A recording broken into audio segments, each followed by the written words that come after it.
ईर्ष्या।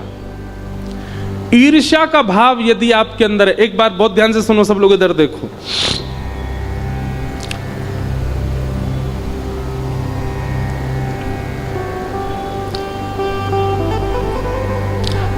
आपके भीतर क्रोध बहुत ज्यादा है तो भी ठाकुर जी मिलने का मन बना सकते हैं। आपके अंदर लोभ बहुत ज्यादा है तो भी ठाकुर जी मिलने का मन बना सकते हैं। आपके अंदर काम ज्यादा है तो भी ठाकुर जी कहीं ना कहीं कभी ना कभी मिल सकते हैं। पर आपके चित्त में यदि ईर्ष्या है, ठाकुर जी नहीं मिलेंगे। इसलिए काम, क्रोध, लोभ, मोह, द्वेष, अहंता, ममता आदि आदि जो ये दोष हैं, ये सब धीरे धीरे ठीक हो जाएंगे और इनसे ठाकुर जी मिल भी जाएंगे।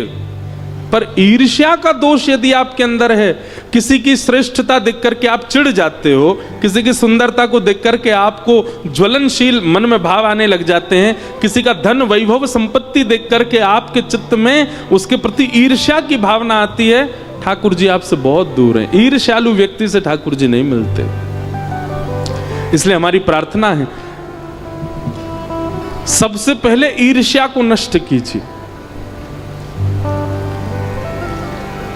किसी को भी देख करके, किसी की भी बातें सुन करके, किसी का भी रूप, यौवन, संपत्ति आदि देख करके उसके प्रति ईर्ष्या का भाव उत्पन्न नहीं होना चाहिए चित्त में। ईर्ष्या समझते हैं ना किसको कहते हैं? क्योंकि आप देखो, एक बात और कह दूं, इस पंडाल में मुझसे लेके पीछे वाले व्यक्ति तक एक भी व्यक्ति ऐसा नहीं है जिसको कभी ईर्ष्या ना हुई हो, सबको हुई है। और एक बात और कहूं, संसार में जितने दुर्गुण हैं ना, वो सब हर व्यक्ति को एक बार तो स्पर्श करते ही करते हैं, हम सबके जीवन में आते हैं। बहुत कोई माय का लाल 0.1% ही एकाध कोई ऐसा होगा बाल्यकाल से ही जिसने ब्रह्मचर्य का पालन कर लिया हो, बाल्यकाल से ही जिसने सत्य व्रत का पालन कर लिया हो, बाल्यकाल से जिसने अपने क्रोध पर विजय प्राप्त कर ली हो। बाकी संसार में कोई नहीं बच सकता पाप से। सबके जीवन में आता जरूर है, चाहे एक क्षण के लिए आवे। तो हम सबको ईर्ष्या कभी ना कभी तो हुई है, किसी ना किसी से तो हुई है। ईर्ष्या के समय एक चीज अनुभव कीजिएगा, ईर्ष्या जब व्यक्ति के चित्त में आती है ना, उसके चेहरे से पता चल जाता है कि ईर्ष्या हो रही है। क्यों?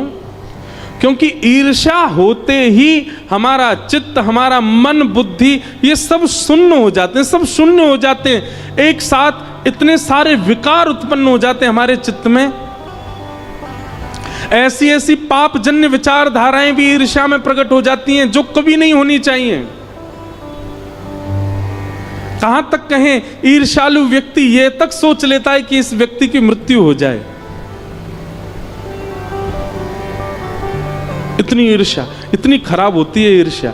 इसलिए ईर्ष्या यदि आपके चित्त में है, थोड़ी बहुत होती है, कभी कभी साल में एक आध बार होती है तो कोई दिक्कत नहीं, पर हर दिन ही ईर्ष्या होती है, किसी को ही देख के ईर्ष्या हो जाती है, नेक में ईर्ष्या आने लग जाती है, तो भैया दशहरा मैदान में रावण नहीं, आपकी जरूरत है।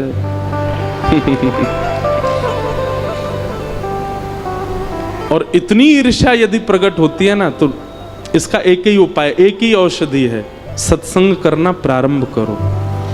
आप सबके पास फोन है, यूट्यूब है, इतने सारे संत जन हमारे भारत में अभी मिल रहे हैं। आगामी 50 साल बाद भारत में शुद्ध प्रवचन करने वाले संत नहीं मिलेंगे। आगामी 50 साल बाद भारत में, पूरे विश्व में सद्मार्ग दिखाने वाले लोग नहीं बचेंगे। हम लोग बहुत सही समय पर आए हैं, बहुत सही समय पर चले जाएंगे संसार से।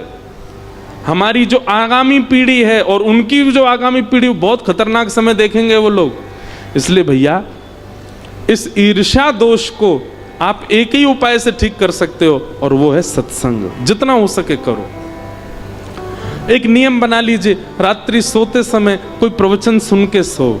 एक नियम बना लीजिए, सुबह उठते ही, चाय पीते पीते ही सही, सत्संग श्रवण कर लो।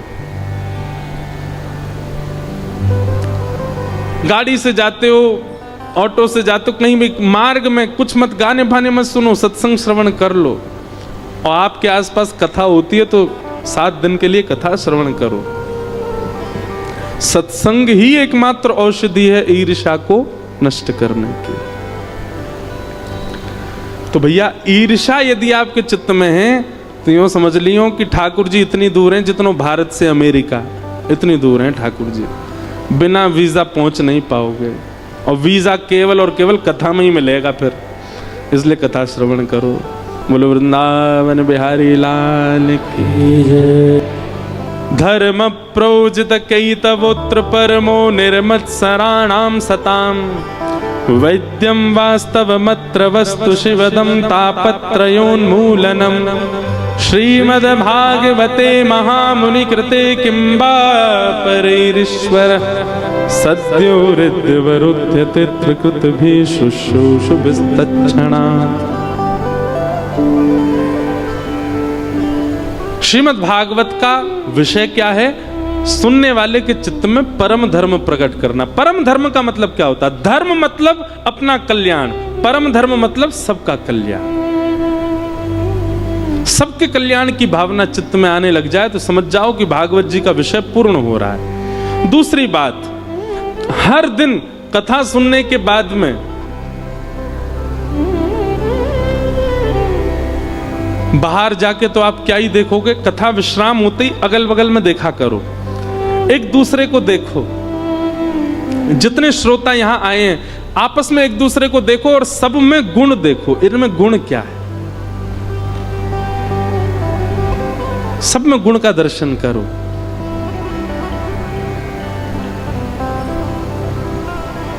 बगल वाला मोटा है, आगे वाला गोरा है, पीछे वाला काला है, ये बोलता बहुत है, खाता बहुत है। ये दुर्गुण देखना बहुत जल्दी सीख जाते हैं हम लोग, गुण देखना नहीं सीख पाते। कोई सिखाता नहीं है फिर भी हमको दुर्गुण देखना आ जाता है। घर में पहली बार कोई लड़की देखने वाला आवे, लड़का देखने वाले आवे, कभी गए हो आप उन लोगों के साथ जो लड़की देखने जाते हैं, लड़का देखने जाते हैं? उनकी बातें सुना करो।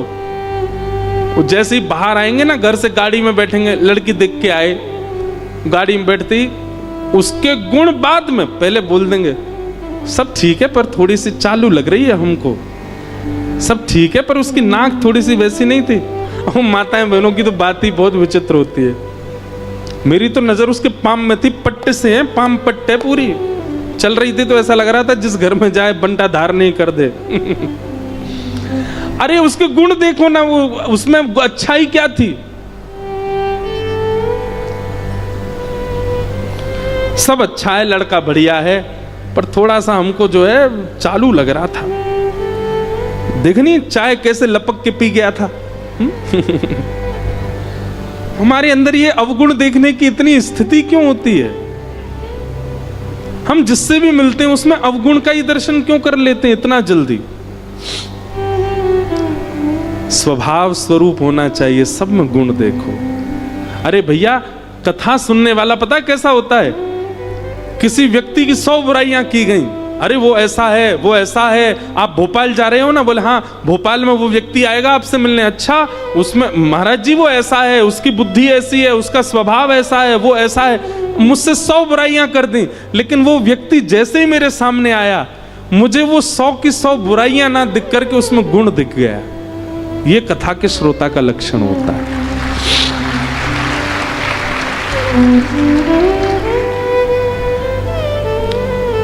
और क्षमा करना, 100 बुराइयां उसने की, 101 भी तुमने देख ली, तो आप कथा के श्रोता नहीं हो। और फिर उसको फोन किया, अरे तेने तो जे बताई, मैंने एक और डिस्कवर करी है, वो ऐसा भी है। लेकिन कई लोग ऐसे होते हैं, आप उनसे 100 बुराई करो, फिर वो आए, अच्छा तू गया था वहां पे, था ना वो ऐसा ही था ना, यार देख तेरी बात ठीक है, वो ऐसा था पर मुझे उसका एक बात बहुत अच्छी लगी, वो ऐसा। अरे यार तेरी भी ये क्या, तू उसमें भी गुण देख रहा है। ये श्रोता का लक्षण है, ये भगवत जन का लक्षण है, ये ऐसे व्यक्ति का लक्षण है जिसको ठाकुर जी कभी ना कभी स्वीकार कर सकते हैं। वो सब में गुण देखता है।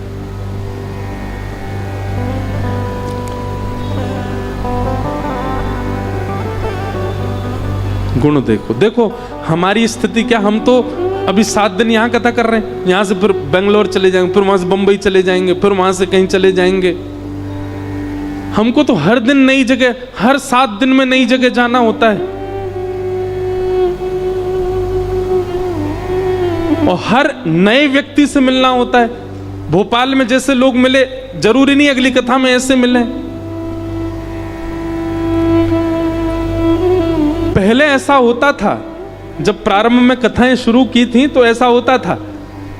अब जैसे भोपाल में कथा हुई तो इतना मन लग गया भोपाल में, अब दूसरी जगह कथा करने गए तो वहां के लोगों को कम आंकने लगे, अरे भोपाल वालों ने ज्यादा आनंद कराए थे, ये तो कुछ नहीं, ये तो बेकार हैं, ये तो ऐसे हैं, ये तो मन में ऐसा भाव आता था। पर एक दिन फिर मन में कथा करते करते ही भाव आया कि हम किसी में दोष क्यों देख रहे हैं। संसार में हर व्यक्ति हर एक से परे है। और फिर एक दिन मन में भाव आया, जितना दोष हम संसार में देखते हैं, इतना दोष यदि ठाकुर जी देखने लग गए होते तो हम तो कभी ठाकुर जी के सामने खड़े ही नहीं हो पाते।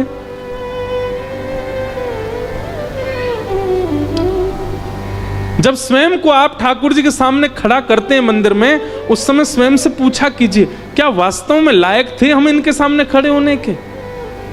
लेकिन उन्होंने हमारे दोषों को नजरअंदाज किया और खोल दिए कपाट, बोले आ जाओ। हम क्यों नहीं है ऐसे बनेंगे? कथा सुना करो, सत्संग किया करो, कथा हमको ऐसा बनाएगी, निश्चित बनाएगी। निर्मत्सराणाम सताम। और वैद्यम वास्तवमत्र वस्तु शिवदम तापत्रयोन्मूलनम श्रीमद्भागवते महामुनि कृते किं वा परैरीश्वर।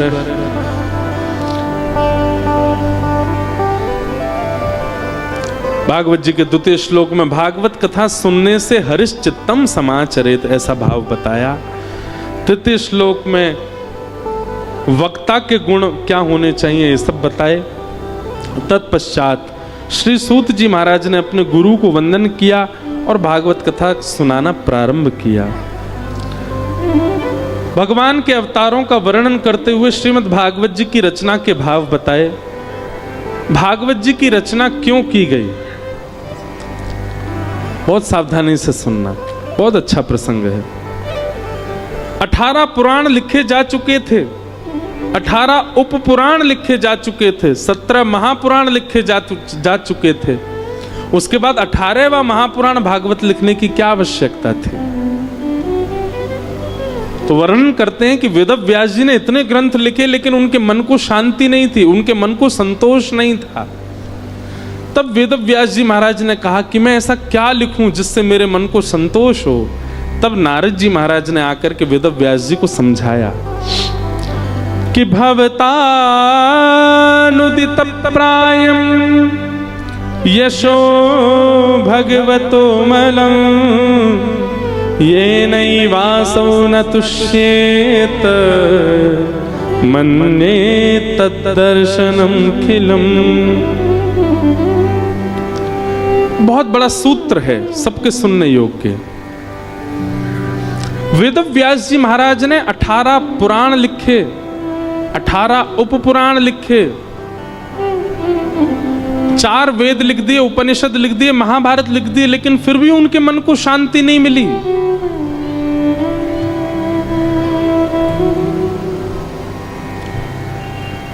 क्यों? कारण क्या है? तब नारद जी ने आकर के बताया।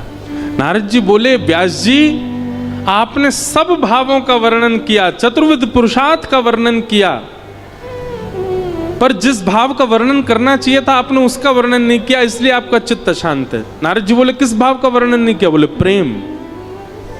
आपने धर्म का वर्णन किया, आपने अर्थ का वर्णन किया, आपने काम का वर्णन किया, आपने मोक्ष का वर्णन किया, पर आपने प्रेम का वर्णन नहीं किया, इसलिए आपका चित्त अशांत है। अच्छा एक बात सुनो, धर्म, अर्थ, काम और मोक्ष, इन चारों को क्या कहते हैं? चतुर्विध पुरुषार्थ। क्या कहते हैं? इन चारों में ही जीते हम लोग। सबसे पहला धर्म, दूसरा अर्थ, अर्थ यानी कि धन, तीसरा काम, काम यानी कि कामनाएं, और चौथा अंतिम हमारा लक्ष्य क्या है? मोक्ष। सबसे पहले हम धर्म का आचरण करते हैं। अरे कुछ नहीं तो दिन में उठ के स्नान तो करते हो, वो भी धर्म है। कोई व्यक्ति मंदिर नहीं जाता, तिलक नहीं लगाता, कथा नहीं सुनता, लेकिन सुबह उठ के स्नान तो करता है। वो स्नान करना ही धर्म है। तो धर्म का आचरण हमारा प्रथम लक्ष्य होता है। हम सबका दूसरा लक्ष्य क्या है? अर्थ, कहीं से भी आना चाहिए। और फिर तीसरा हमारा उद्देश्य क्या होता है? अर्थ से कामनाओं की पूर्ति। घर बनाना है, गाड़ी खरीदनी है, ये खरीदना, ये खाना, ये पीना, यहां जाना, यहां पैसे उड़ाने। और हमारा अंतिम लक्ष्य क्या होता है? मोक्ष। इन चारों में ही हमारा पूरा जीवन निकल जाता है। और जो व्यक्ति केवल इन चारों में ही रमा रहता है, उस व्यक्ति को अपने जीवन में कभी संतुष्टि नहीं होती, वो संतोषजन्य नहीं जी पाता। लेकिन यदि व्यक्ति पंचम पुरुषार्थ का आश्रय ले ले तो उसको इन चारों की आवश्यकता नहीं पड़ती। और पंचम पुरुषार्थ का नाम क्या है? प्रेम।